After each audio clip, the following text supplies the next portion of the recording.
Hello, and a very warm welcome to the Employee Advocacy and Influence podcast. My name's Lewis Gray. I'm a senior marketing manager here at Disseminate. My co host is Elliot Elsley, and today we're joined by Adrienne Konecsnik, who's a social media manager at a multidisciplinary consultancy.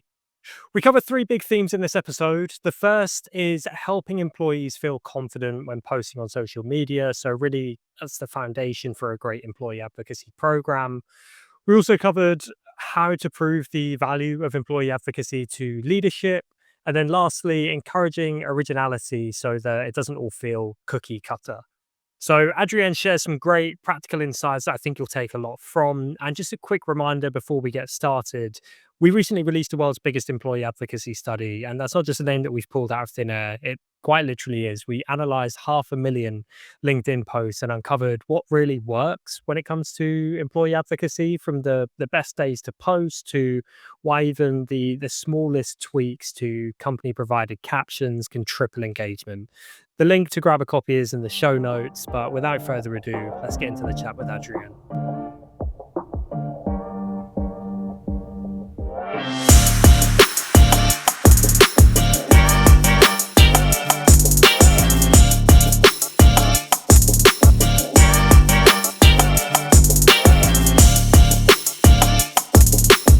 Adrienne, first of all, thank you so much for joining us. It's a pleasure to have you here. Would you mind just telling our listeners a little bit about yourself and your role? So I'm Adrienne Konecsnik. No one can pronounce my name, so I go like Madonna, just Adrienne. So I'm a social media and content manager with about over a decade of experience in the digital space. I've been using digital platforms not only to market businesses, but also for building online communities.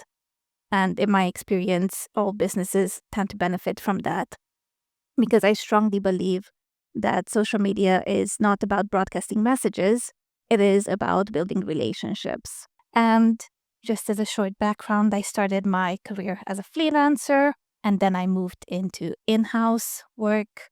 I've worked with small companies, medium companies, big corporations. So that's pretty much a very generic background. And then about 4 years ago, I was hired by an engineering consultancy to lead their global social media team and to create a long-term social media strategy. And so as part of that was launching their employee advocacy program as well. And it's been very exciting to be there from the beginning and to see the development of the program, what contributed to its success and what didn't work. And I found that there were about 3 key elements that really helped shape the program into a successful one. So hopefully we will be able to talk about those today. 100%. Yeah. Thank you so much for giving us just a bit of context on your background there as well. You and I obviously had an initial conversation just when we were planning this podcast episode, and something that really stood out to me was just your emphasis on building employees' confidence on social media. So I wanted to touch on that first and foremost. So what role has confidence played in your advocacy strategy? That is a great question. And just to give a bit of context to why trainings and workshops and coaching are so important in how I approach generally the work I do in social media. A couple of years ago, some would say in a previous life, I used to work for the Coaching Academy, which is a coach training company here in the UK. And so I got to work quite closely with some phenomenal coaches. I got to interview them, just like we're having this conversation. I got to observe how they mentor and train and teach others. And aside from that, I also got to do a coaching course myself. So the biggest kind of most important skill that I know that coaches learn is listening. And so all that I've learned there, those listening skills, those sort of asking question type of skills, I took them away into training. And when it comes to advocacy, that's really one of the most fundamental things that sort of helped me build my approach and how we got started. Yeah, I think the training's such an interesting part of advocacy, like particularly for those initial group of users. I think they're often like the biggest part of that process where we want to get them trained and them understanding, and that helps that kind of proliferate across the rest of the business. And it's so important to just sit down and ask questions. And I remember, especially in that initial part of building the program and finding the right people, and it was very much a one-to-one targeted type of onboarding where we would have a lot of conversations, and listening to them was so important because they had a lot of questions, they had a lot of challenges, they didn't know if this was the right fit for them. And even as that slowly expands, um, I find that there were a lot of similar questions that came up, and even to this day. At the beginning, I would have some sessions with focus groups that really helped, again, just influence how we talk about the program, but also to just listen to people, what their concerns are, what are those blockers, and then we got to deal with them later on. And even to this day, when I do these trainings and workshops and all of the things that we do, there are a couple of questions that often come up. And it often depends on the type of people that we host in the workshop. And so I find that there are about two groups. Obviously, there are different people, but there are two main groups that we work with. There's one that is very comfortable on social media. That either they were born in that environment or they have spent most of their working life in it. And then there's another group who is very much comfortable and confident in their profession. They know who they are as professionals, but they're not that used to working in social media. And so these two groups often have different questions and they have different challenges. One of them mostly asks about how do I develop my skills in using social media platforms. And so the way I approach those is more of a almost hands-on type of beginner training. You know, we sit down, we go through things, I show them how the platform works. Advocacy platforms are fantastic for this particular group because there's already content there. So they don't need to worry about what type of content they need to share, what type of stories they can talk about online. They need to focus on building confidence through practice. And so, that we deal with that in one type of way. Then we have the other group who's very much used to using social media. And for them, most of the questions are, what should I post? And I find that that actually means two things. It might mean, why am I the right person to post about this? Because everyone else is posting about this, or because it's cringy. I sometimes hear that word and, I smile to myself because yes, it can feel cringy if you're not used to talking about your accomplishments or, especially in public, and online obviously is very public.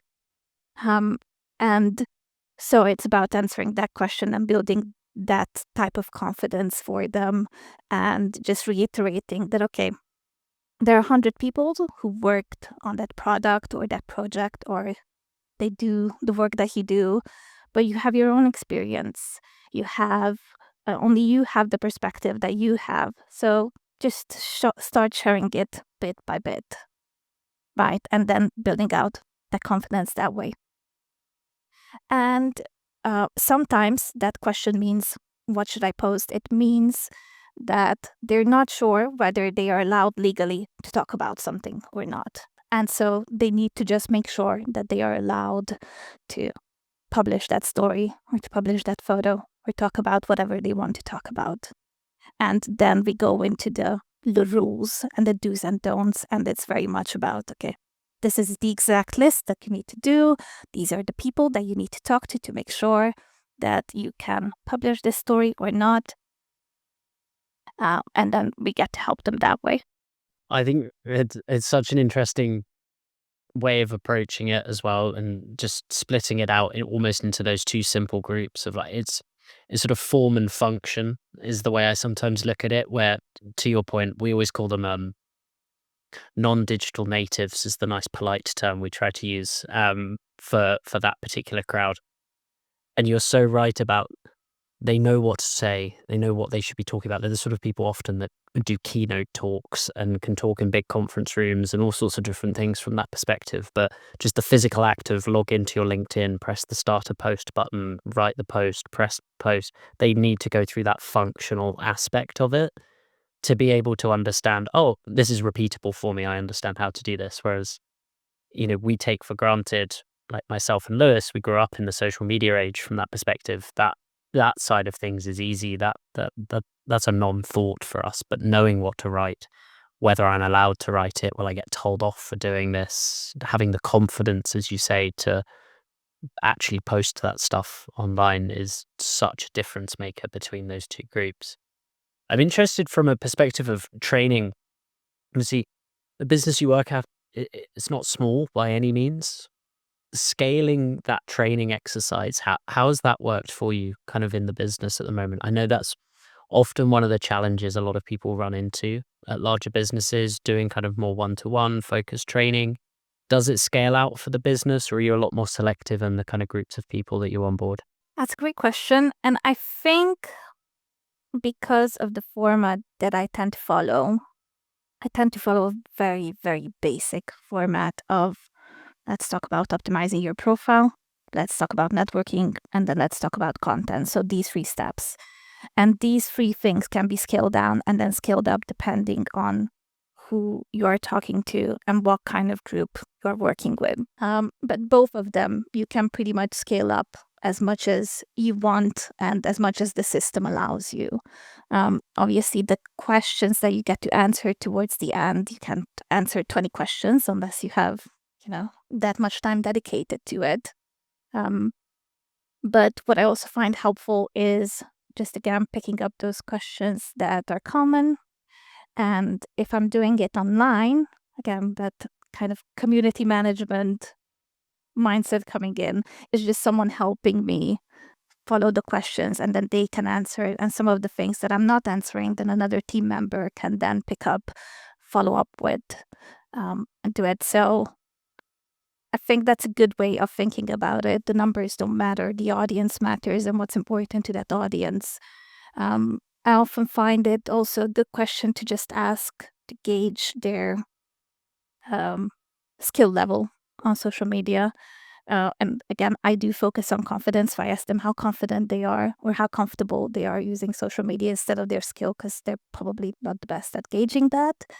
But they can tell me, are they super comfortable using it, or are they still very much struggling with it? And then I know where I need to direct my kind of talks and the focus of what we're talking about. And to your point, do I need to focus more on that functional element, or do I need to focus more on the rules and those mental blockers that we need to get over? I love that, and I love how tailored it is to every employee as well. It's kind of going through those almost like qualifying questions, starting with your familiarity and experience with social media and going from there and really tailoring it. I do think there's something to be said about in-person training as well. I agree. It's so easy to do everything online these days. We're doing this online, everything's virtual, but it does kind of create a personal relationship, I guess, when it comes to advocacy. People maybe feel more inclined to reach out to you because they've met you in person, creates more of a community feeling.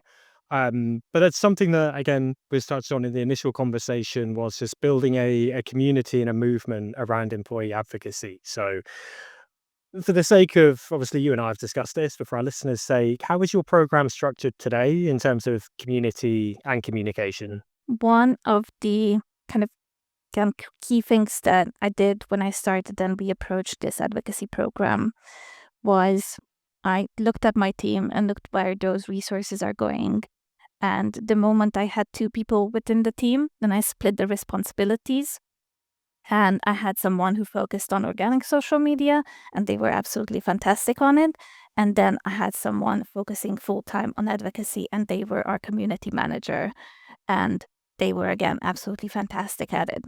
And whenever I have conversations with people, I don't know, you must have had these conversations as well, where you're talking to clients and partners and all the experts that you're talking to on the podcast.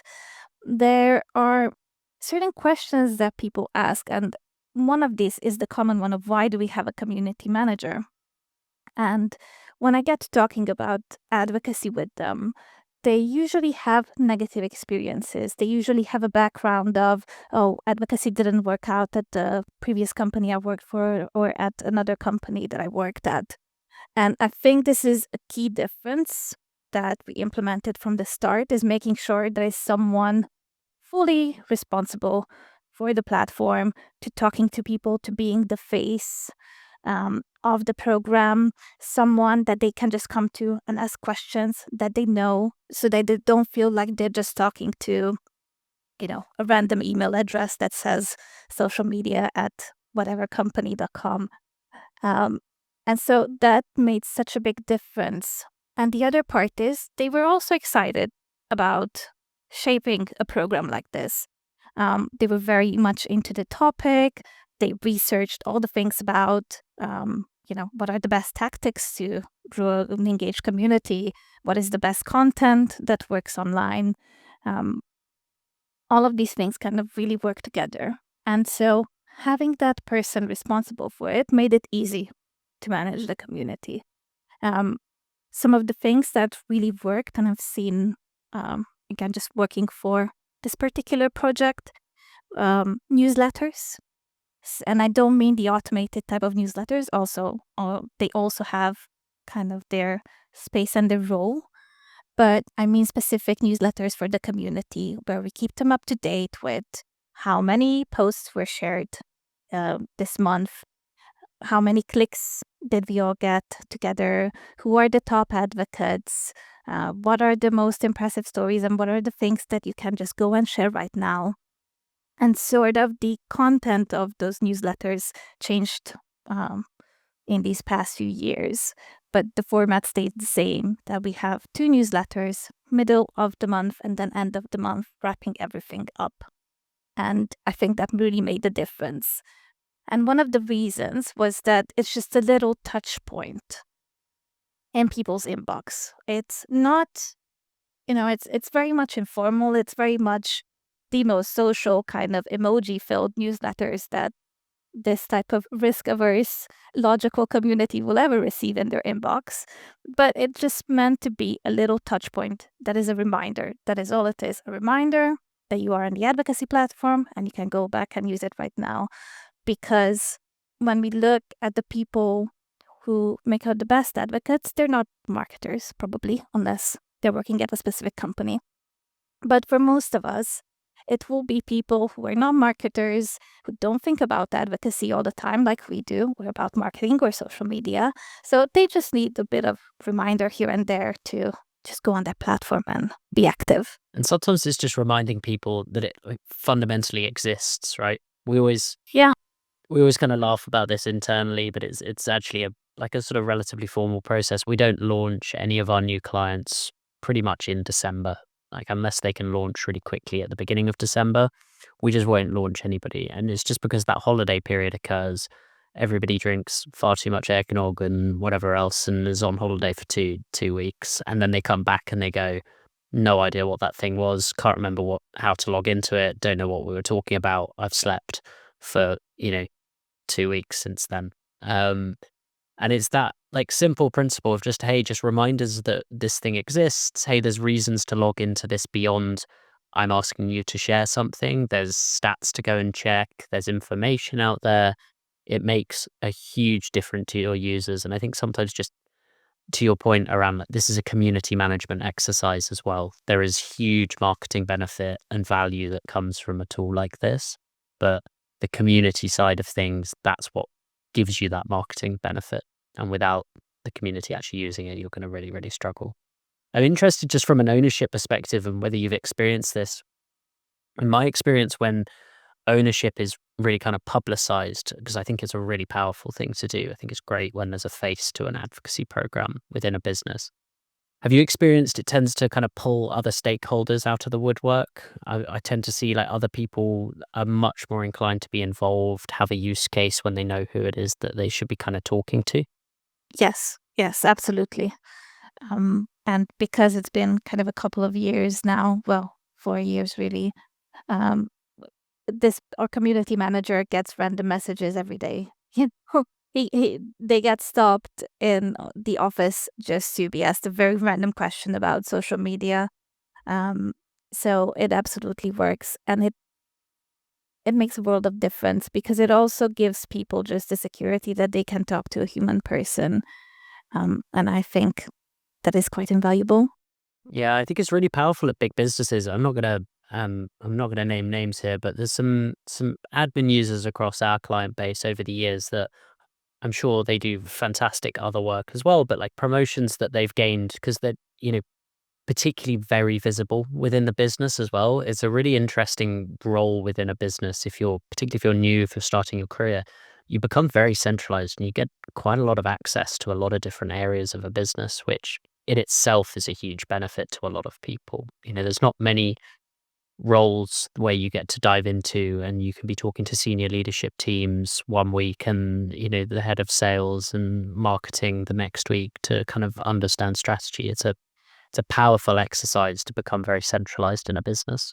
It is, and I think it's also a great opportunity to develop certain skills like public speaking. And if you're not that comfortable with that starting out, then you're definitely going to get comfortable by being in this type of role because you are just forced into talking to people, whether you like to or not. Let's be real. Yeah, for So sure. it's important to have someone in this type of role, I think, who is comfortable and enjoys talking to people and enjoys, again, talking about the work and, for lack of a better term, being an advocate for advocacy. I think that's one of the biggest benefits as well, is you have someone just constantly shouting about, hey, have you onboarded a bunch of people in this region or this market lately? Or, hey, you're kind of dropping in the volume of content that you're publishing. So make sure that someone has a look at that. Yeah, and to be able to also manage those stakeholders that come out of nowhere and go, oh, I've got this really niche campaign that I want to run in the advocacy program, and they've got to kind of work out the best way to fit that into, a much more global strategy at the same time. Absolutely. But I also think that's one of the biggest benefits, kind of a sidetrack, but one of the biggest benefits of having an advocacy platform is you can do those niche campaigns. And, thinking back of how this really benefited their whole social media strategy, I don't have to have those conversations anymore where I need to say, well, actually, this doesn't fit our corporate channel. Because instead I get to say, oh, this is a fantastic idea, great campaign. We have X number of people within this market on advocacy. They are best placed to share this story and to promote this content. And they already have the connections. So for sure, the right people will get to see it at the end. Yeah, there's such a massive, and I'm seeing that more and more as well, actually, across the client base, is people going, well, it doesn't really fit the corporate page. There's forever a backlog and a social media calendar that's already in place, but advocacy is actually generating more impact for us anyway, and we can move content through it at a more rapid rate because you can't post to your corporate page 5 times a day. It just gets, you drown yourself out essentially. But with an advocacy program, thousands of people involved in it, you can post loads of content and you've got all these subsets of the business that can start to share content, and you can actually massively amp up the amount that you're pushing on a kind of day-to-day or, for a lot of businesses, week-to-week basis. Absolutely. And just because I know we're gonna talk about scaling as well, I think that's one of the biggest benefits to scaling it is that more and more groups and niche groups within your business get access to a platform, and they have already heard about it, they know about it, because that's the kind of benefit of having an advocacy program running for long. You put in that work to talk about the program, it's well known within the business, so they're already excited to jump on board and to see how it can benefit their little side of the business as well. Yeah, it becomes quite a powerful position to be in as well, because you can actually, and I've seen this quite often, is as it scales and you'll have experienced it kind of snowballs, right? It starts to get bigger and bigger just on its own without needing quite so much kind of push as it previously did. As those people come out and go, hey, I've got this kind of niche campaign that I want to run, you have the ability to then go, that's great, but actually there's not many people in your business unit on the platform. Let's get 100 people onboarded. Let's get 500 people onboarded. Then we can talk about running your campaign, and you get to almost use it as a kind of trade item at that point because everyone wants to be involved and everyone wants more, which means they're willing to give a lot more to be involved in it as well. early on, that's harder. And I'm sure you've experienced that. It's much harder earlier on.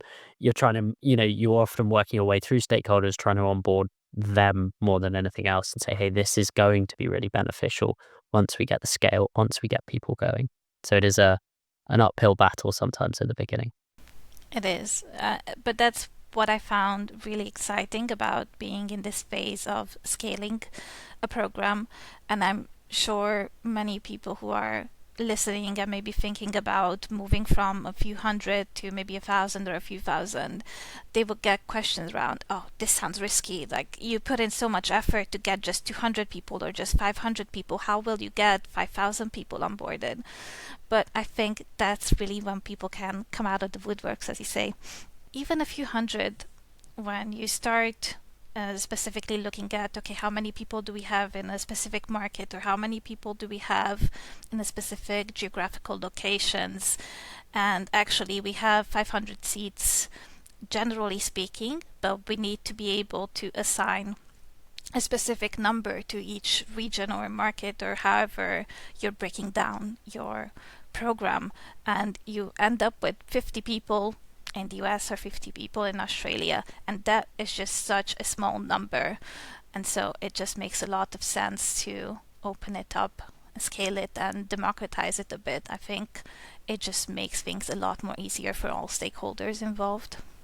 Our sales team will be happy to hear you say that out loud. Um, but and despite the bias and the nature of us as a business and where I perhaps sit in the business, I do really agree with you. I think one of the worst things you can do when you're looking to, particularly when you're looking to scale an advocacy program up, is put that sort of one in, one out policy in place. Well, we've got 500 seats and that's how many we're going to use.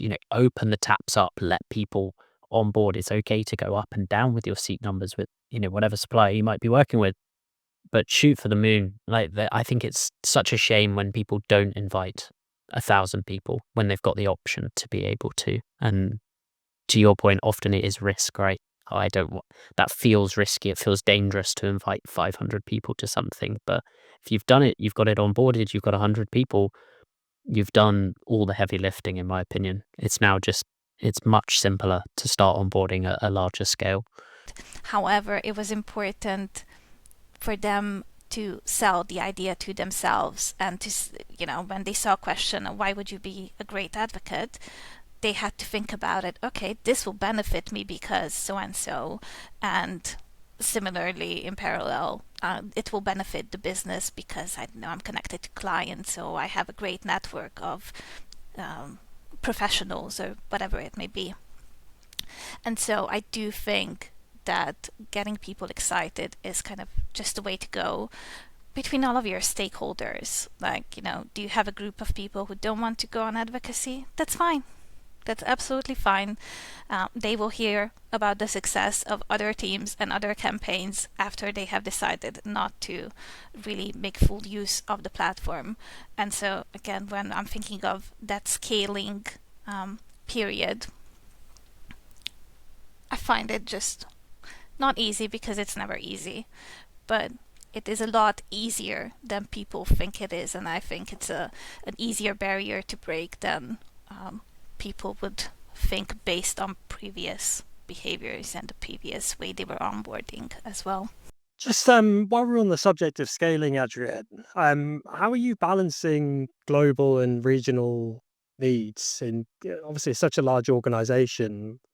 How is that working? That is a great question. It probably looks different for everyone.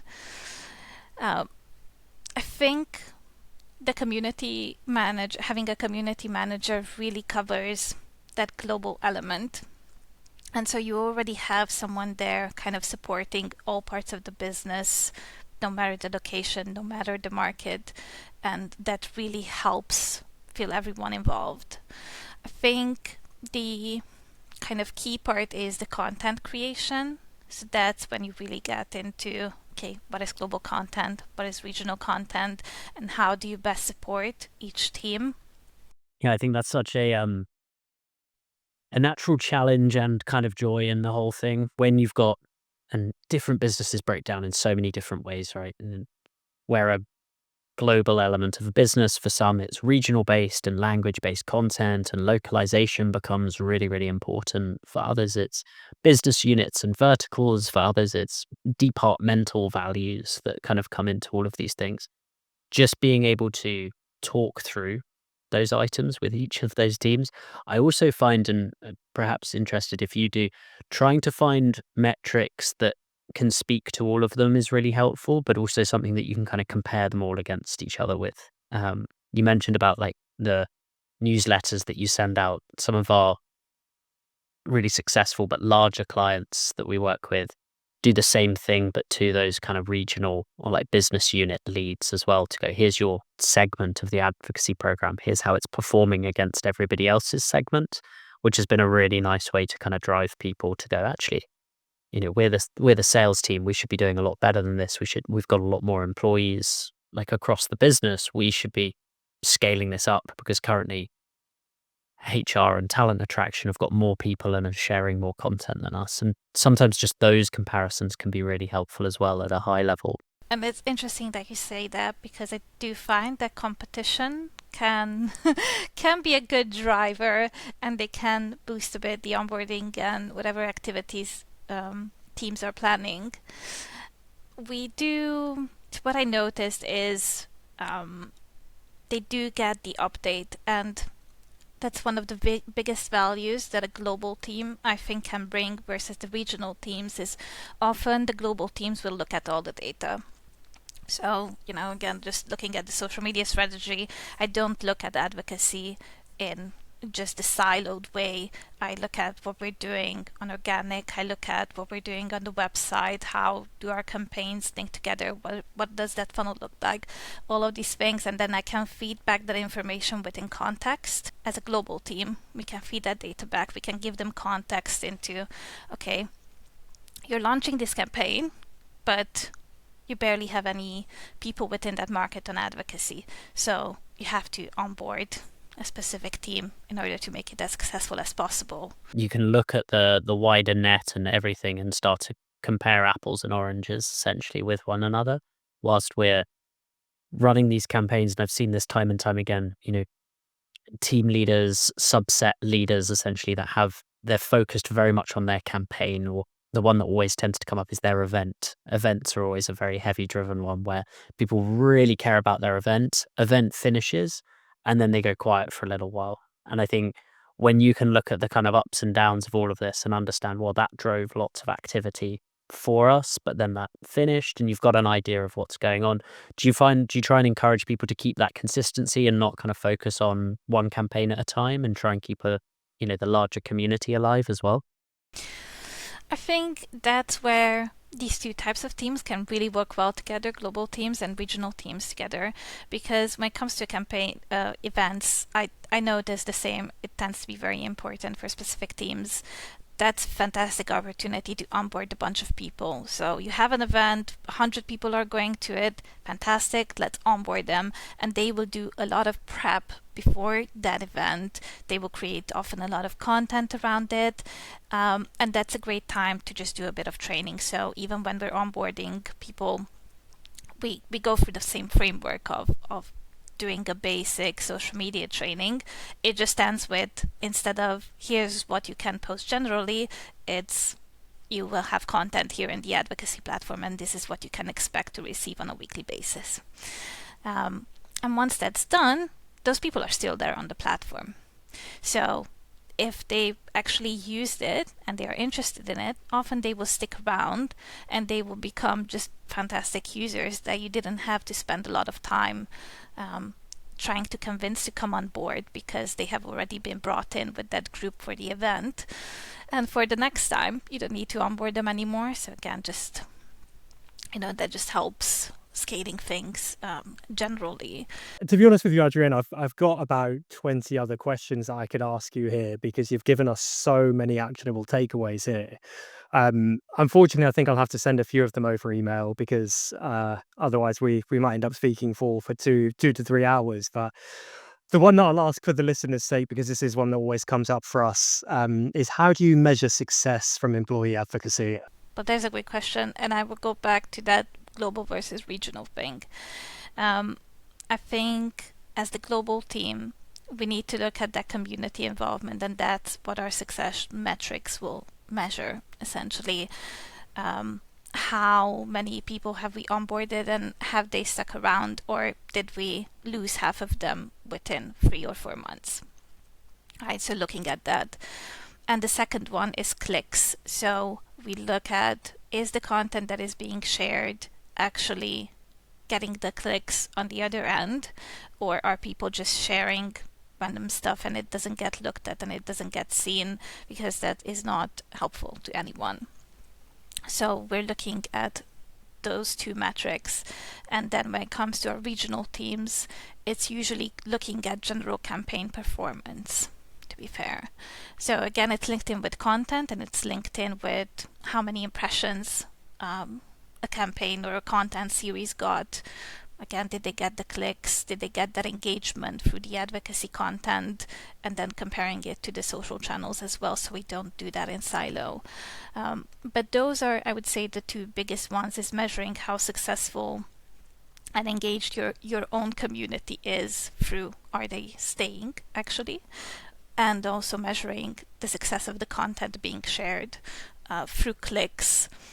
And actually, the one thing that our community manager rightly focused on from the beginning was making sure that we are looking at the clicks versus general engagement, because general engagement looks at shares. And so we don't want people just sharing a bunch of stuff willy-nilly. Like, it needs to be targeted, it needs to be for your own network, and we don't want you just sharing random stuff. We want you to share content that is relevant and useful for your own network, because that's how you will get the clicks, and that's how they will want to learn more about what we can offer. That's so refreshing to hear. I was sort of smiling all the way through that, just because I talk to so many prospects, so many clients, so many people in this space, and the thing I hear banded around more than anything else is impressions and awareness, which are really great things, pivotal to any advocacy program. Really important metrics for people to be able to track. But when you talk about clicks, that's the CTA that we're actually trying to drive for most people, right? And I think a lot of people don't talk about clicks enough when it comes to success metrics. And I'm looking for somebody to click this thing and go to our website. I want them to go further down the rabbit hole for what we do. I want them to visit the webinar page that we've got, sign up to the event that we have. And I think some people stop shy of that and look at reactions and awareness and impressions and all of the stuff around that element of things, and looking at, I want to know how many clicks this drove for us. I want to know what this looks like on our web traffic. I want to know how this sort of funnels all the way down from a conversion perspective. It's really, really nice to hear somebody, willing to talk about that side of things as well, that's end of the day what matters, what, for most businesses drives the revenue at the end of the day. Absolutely. And actually, I'm curious, if we were to have this conversation 1 year from now, does that still apply? Because of all the changes on social media platform and kind of zero-click content becoming more predominant and more valuable in the grand scheme of things, it's going to shift a lot. So I can imagine that, again, just looking at broad campaign context, it will be very valuable, because you might not get actually the clicks through advocacy because you didn't include a link. However, did people register to the event that you wanted them to register to?